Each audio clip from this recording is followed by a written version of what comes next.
Hello. Hello, hello. Okay, looks like this is live. Hello, and welcome to the very first of the read-along live streams. If you are not familiar with what's going on here, I'm Andrea Flack-Wetherald, and I wrote this book, The Funny Thing About Forgiveness. See if I can get it in good light. What every leader needs to know about improv culture and the world's least favorite F word. And I have encouraged the folks who have already bought my book to participate in what's essentially a virtual book club, where the suggested reading pace is to read a chapter a week together.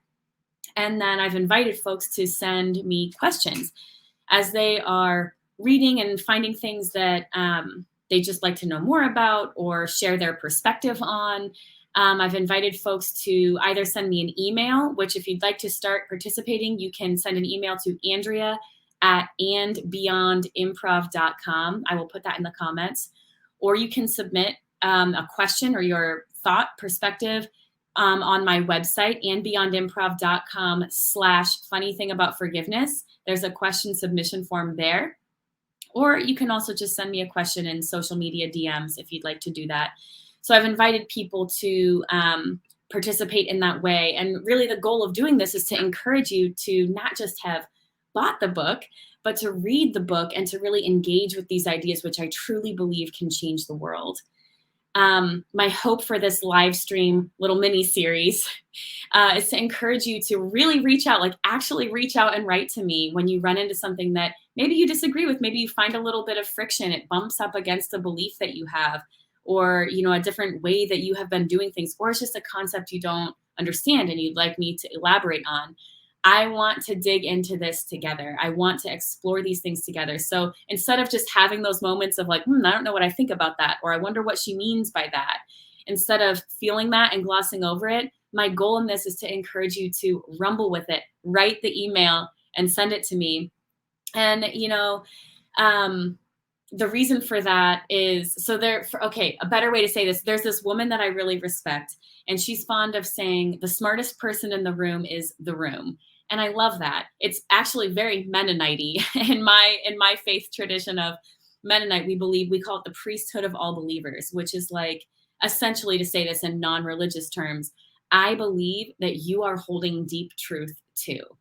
Just like I believe I am holding deep truth. And I believe that when we explore these questions together, we're tapping into that deep truth together. And when we do that, something powerful happens of us sharpening these ideas and bringing these concepts further than they've ever been before.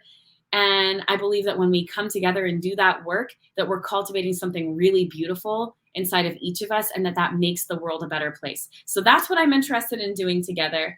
If you haven't gotten your copy yet, go to a little website called Amazon and type in The Funny Thing About Forgiveness, and you can order your copy. Order the paperback version, unless you especially like waiting half a millennia for your book to come, in which case hardcover all the way. But okay, I'm going to get right into it with answering some questions. Excuse my voice, by the way. My whole family has COVID right now, so we are in isolation and recovering. Okay, in the example where your friend was happily putting you in place about the improv practice Bible conversation, would it have been wrong / outside of the process you're teaching for confrontation to have spoken up in that moment or set a boundary right then? No, it would not have been outside of the process that I'm teaching. Ultimately, my goal, like I said in the introduction, is for you to really believe about yourself that you are already a great improviser, and your instincts when you are in alignment are the right instincts. Your impulse to speak into that situation, if you're in alignment, is a safe impulse to trust. My thought is that most often when we're in those high intensity situations and we're feeling vulnerable, we're feeling attacked, maybe we're feeling afraid or fearful, that we're not in alignment, and that we're perhaps in self-preservation mode, or we're in some other mode that might not fully honor the situation. So while you are free to do whatever you believe is the right thing to do, ultimately what I'm seeking to do in this book is ask the question, what do you ultimately want? Because let's say that in that moment I had been like, don't talk to me like that. Like, let's say that I had had the wherewithal to have some other reaction beyond biting back tears and like quietly, crying on my drive home. Let's say I had like handled it some other way. Would I have been within my right to say that? Sure. Of course. Why not? But what I would have missed out on, if you've read that story, it's in chapter 1 that's called My Favorite Pinata Story, is the incredible friendship and mutual growth that was able to take place in that follow-up conversation later that would not have happened otherwise. It would not have happened. So what we can justify doing, what we are within our right to do in those moments when we're finding when confrontation finds us unexpectedly, what we are within our right to do is not always what ultimately serves our purposes more. Because I was not physically unsafe in that situation. And most of the time, we're not. I mean, maybe you're thinking of a situation to kind of poke holes in this where definitely you would have to be, but don't do that because in a lot of confrontations, there's not that physical question. And so a lot of times we really can believe, this concept that is taught later in the book that silence is not an emergency, it really is okay to just, excuse me, to think on it for a minute, to give it some time to marinate. And I left a note for myself on this question to say, to talk about scene editing. So, in improv, we understand that what's happening on stage can end. That scene can end. And that doesn't mean that those characters are forgotten forever or that those ideas or themes are forgotten forever. Instead, it's like, okay, we've done what we can do for now. We are going to clear the stage and make room for something new. And then when we've all been refreshed, when we've all been inspired newly by new information, new ideas and things, then we'll revisit this and we can build on it later. We can come back to those same ideas. And what is more delightful than a perfectly timed callback? So that idea applies in confrontation as well. It does not have to happen all in one conversation. And this is where I think a lot of people, myself included in the past, have really robbed ourselves of some bridge building opportunities because we tell ourselves that now's the time. If I don't speak my piece now or get it out now, that we kind of tell ourselves like that this is the only opportunity. And I call that time scarcity lies. That's not the case. It doesn't have to happen. The whole show is not happening in one scene, is maybe a way to like use that improv analogy again. So it is okay to recognize with my scene partner right now, this is all we can build, and I will build more and I'll have more contributions in a future setting. So silence is not an emergency. You have permission to edit the scene, and please do edit the scene when you feel that you need to. But if the question is like, would it have been outside of the process to say something then? No, so long as you're in alignment. Okay, next question. Can you say more about the third way concept you mentioned in chapter 1? Is this a religious belief of Mennonites? Okay, excuse me. Yes and no. Is it a religious belief of Mennonites? Not necessarily, I don't think. I think it is maybe more fair to say that it is a concept Mennonites are familiar with, and that phrase was coined by a Mennonite, but it certainly is something that not all Mennonites ascribe to. I think this is fair to say. Now, if you are a Mennonite that is listening and you are what we would call a cradle Mennonite, like you've been raised in this your whole life and you maybe have more of a historical understanding, please feel free to jump into the comments and correct if there's something that you'd like to add or like some supplemental learning materials you'd like to include. Please do that. I did a little bit of research so I could more thoroughly address this question. And what I learned is that that concept, the third way, was officially coined in a dissertation paper by J. Lawrence Burkholder in 1989. But he sort of introduced this concept and started really rumbling with this idea of the third way in the 40s. And then he wrote a paper in the 50s called The Problem of Social Responsibility from the Mennonite Perspective. And really what this is back in that time, Mennonites were more kind of chilling like the Amish. You know how the Amish are completely separate from society. And there was this kind of value in being completely separate from the world, the evil, wicked world where all the problems are. We'll just be separate. And that's like how we make peace, how we be people that are peaceful is that we are just separate from this. And this guy is like, But what about all the hurt in the world? What about all the pain, that exists? What about the injustice that exists? Is there no responsibility that we have to engage there? And so he calls for social engagement over sectarian isolation. And what I think is really cool about this and reading about his comments and conviction to engage versus isolate, like, think about just those words, engage versus isolate. So, what I love about this third way idea is ultimately it's saying we don't have to completely, in order to build peace, that doesn't have to mean we completely stand on the sidelines or we try so hard to do the mental gymnastics to come up with some neutral position where a neutral position may not serve any purposes well. You know, that's not maybe what this is. Maybe there is this other way that's instead of fighting, because that's this whole concept. Hopefully, maybe I should have started there that Mennonites are pacifists. And so the idea is we're not going to fight. We're not going to do guns. We're not going to get in there and do war. But outside of war and outside of being completely separate and turning, a blind eye to the pain in the world, there is this other way to engage. It's not fight and it's not ignore. It's a third way. And so I hope I'm establishing that concept well. Again, if you're more familiar and you'd like to drop some corrections on my description of the third way, please absolutely do. But I included it because it was introduced to me, at a time when I wasn't going to go to war over this, in that dramatic of a sense, but it would have been, right? Like it would have been this act of like, I'm done with you. I can't, or fighting, or like, how dare you? And being that equal and opposite reaction. That's what that really is, that when we are aggressed upon, when conflict finds us and we're kind of invited into the battle, that's a way to say it. When you get invited into the battle, you have this opportunity. Are you going to be the equal and opposite reaction? Are you going to tell yourself some story like, oh, in order to just keep the peace, I just shouldn't, my feelings just don't matter. If I just grin and bear it, we'll get through this or whatever.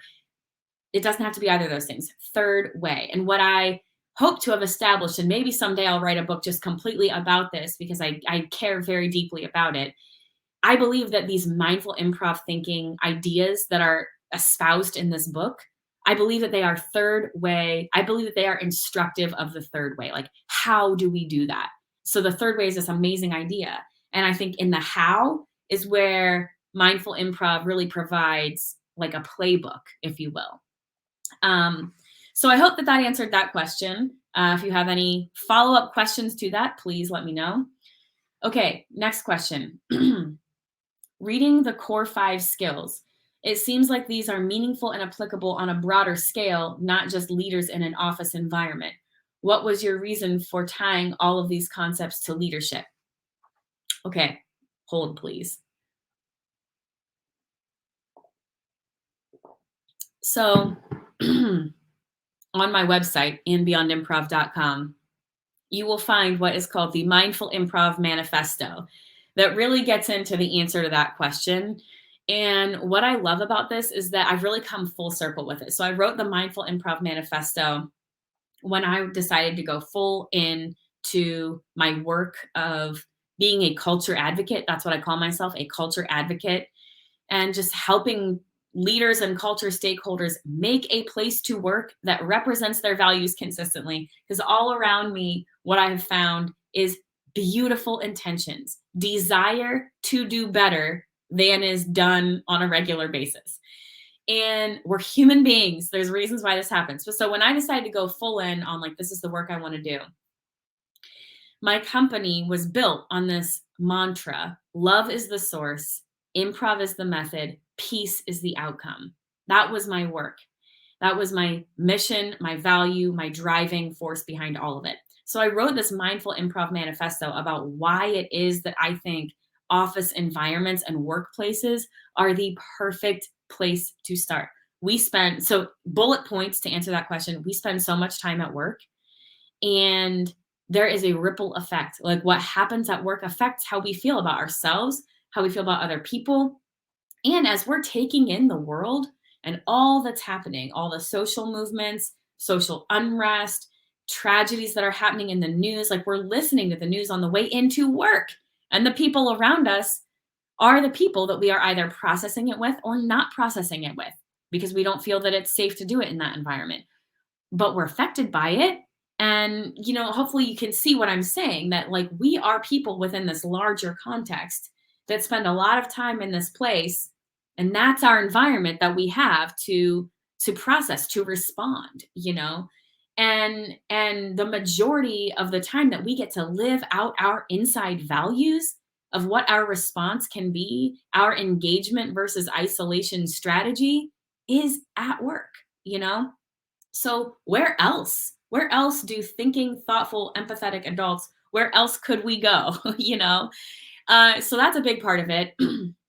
The second thing for me is just my faith in leaders. I mean, like, I have been profoundly impacted in my life by the leaders around me. I have been profoundly impacted, as I share later in the book, by leaders who were not in alignment and who had all these values of, optimism and mindfulness and things of that nature, and who were not on a daily basis in alignment with that, and the deep impact of that. But I've also been positively impacted by leaders like Fred Rogers and other people, so many other people, that come to mind. And so when I think about the power that aligned leaders, people who are in alignment, and they have influence, they have a platform, they have an ability for for their values to have a ripple effect. How how much power is there? So the answer to the question, why tie this all back to leadership, is because I believe that leaders who are living in alignment can change the world. And I know that that might sound idealistic, but it's not. Because think about the way that unaligned leaders have changed the world. Let's talk about Hitler. Let's talk about like what unaligned leaders have done in the world. Leaders have influence. They have a platform. Whether or not any of us are in alignment matters. But when leaders are in alignment or not in alignment, they have the ability to create a ripple effect that has consequences. And so for me, I feel deeply missional about helping leaders be in alignment, helping them realize when they're not, helping them realize how to fix that, and help them realize how to fix that consistently.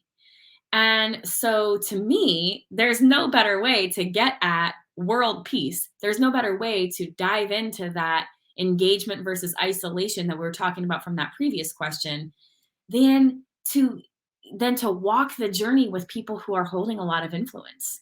So that's the reason for that. That's why I started here. But absolutely, yes, that these concepts apply outside of leadership. And what I meant when I said I've come full circle is that I started on like leadership. That's what I wanted. But during 2020, when this book kind of took a right turn and I realized like, whoa, I mean, look at the world, look what's happening. I want to write a book that's for everyone. And then going through the publishing circuit and, I was told, when you write a book for everyone, you're really not writing it for anyone. And we need to know like, who is this for? So it just made a lot of sense to me to get back to home base and write for leaders. So I hope that answers that question.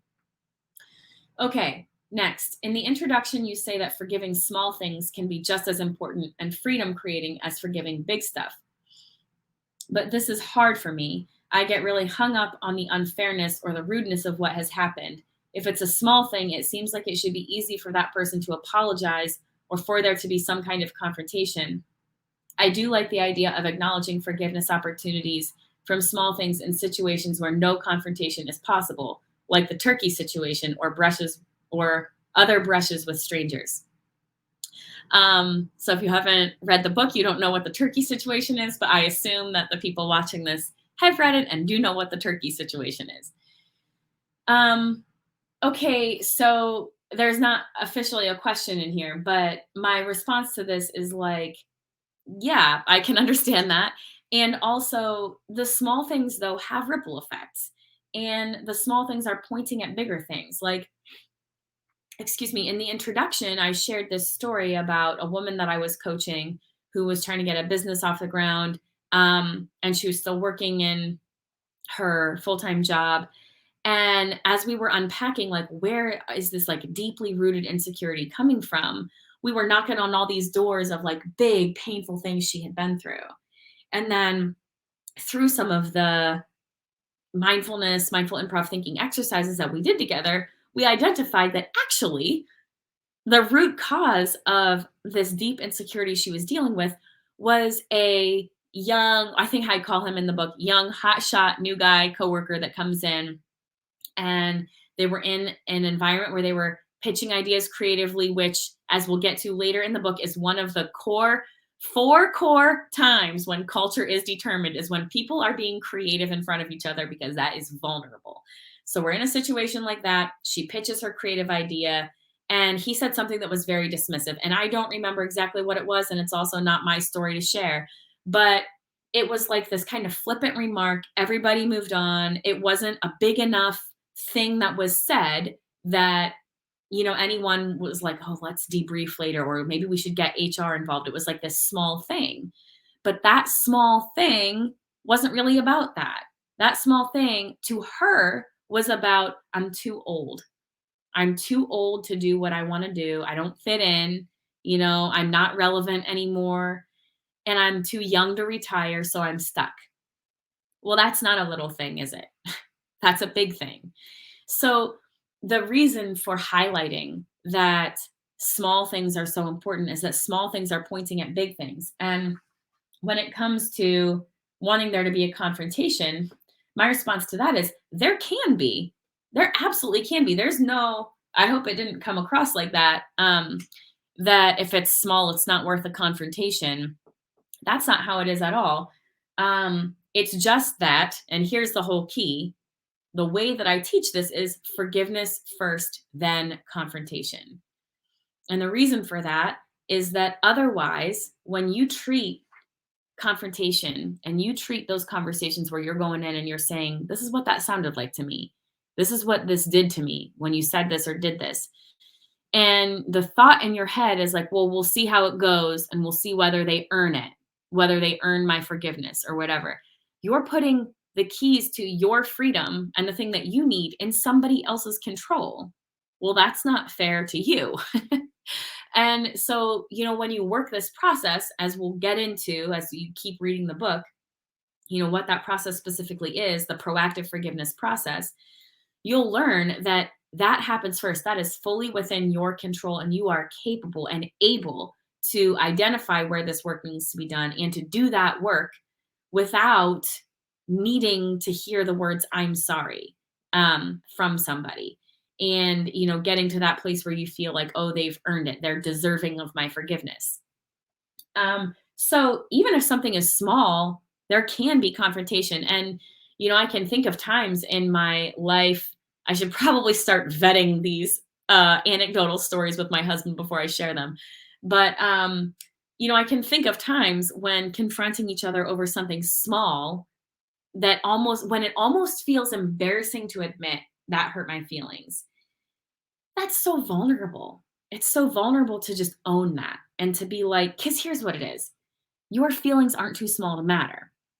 And when you own it and own, like, this thing made me feel this way, when you're in the context, especially of close relationships, that vulnerability is really cherished. And it opens the door for, like, well, let's explore what that's about. And so, absolutely, a confrontation can happen over something small. Um, it's just important to understand that forgiveness comes first. And it's important not to glaze over those little small things because it feels so hard to write it down on paper. Even me who teaches this work, when I am following my own advice and allowing myself and requiring myself to be specific about what happened and how I feel about it and write those words down, it's hard to do it because every part of our adult brains it has been programmed to value efficiency more than honesty. We've been programmed to believe this is taking too long. I should just get over it. That's what everyone else is doing, is just getting over it. I should just deal with it. I don't want to be too sensitive. I'm not a China doll. All this that we say to ourselves. When the reality is your feelings matter. Your feelings are trying to tell you something. Your feelings are pointing at something that is worth your exploration. And when you take the time to do it, you'll discover something that is helpful. You will release yourself from a limiting belief or from a grudge or a suspicion or a resentment that will help you do your job better. How's that for efficiency? So I understand with the small things, but don't skip the inside work. Don't skip the inside work because it seems like it should be easy for someone to apologize. That's about a whole lot of other stuff. And we're getting to that later. So we'll see what people think as they're reading through chapter 2 and chapter 3. But there's reasons why it's not so easy for people to just apologize. First of all, if it's so small, they may not even realize what they've even done. But we'll get into more of that later. So I'll close for now by saying thank you so much for reading. Thank you so much. I have just loved hearing from people who are reading, how they're putting stuff into action already at work and in their families. And that's so beautiful to me, and just completely just the deepest honor. And I'm so grateful, just so grateful. Thank you to those of you who have been on this journey already and are reading. And just want to invite everyone again, keep reading. And as you have questions next week, I'll be live on Friday responding to questions. Send me an email. If you have thoughts, maybe you've read ahead, just skim over chapter 2 again. If you have thoughts or questions, or there's something that you want to discuss, a conversation that you want to bring to the group, and you think you can help us take these concepts further than they've ever been before, please do. Please take the time to send me an email, andrea@andbeyondimprov.com, or you can submit on my website, andbeyondimprov.com/funny thing about forgiveness, or you can hit me up in the DMs on LinkedIn or Facebook with your question or thought as you're reading. Thank you guys so much, and I'll be back again next week. Bye.